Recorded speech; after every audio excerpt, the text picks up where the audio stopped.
practices or providers will have a cookie cutter method where everybody gets the same sort of setup. If you Google all on 4, 4 is a number of minimum implants you're gonna need. So there are places that they only place 4 implants. Just giving them another cookie cutter smile doesn't cut it for us.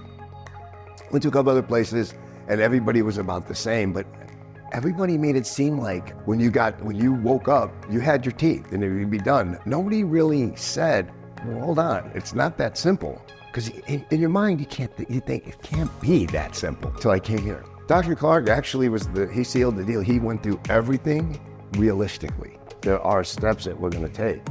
If you wanna have a peace of mind that what you're paying for, you're getting the best value or best bang for your money, we wanna make sure that you're being listened to. So that your provider is listening and taking notes of what your requests are. And within reason, then we can translate that to the final product.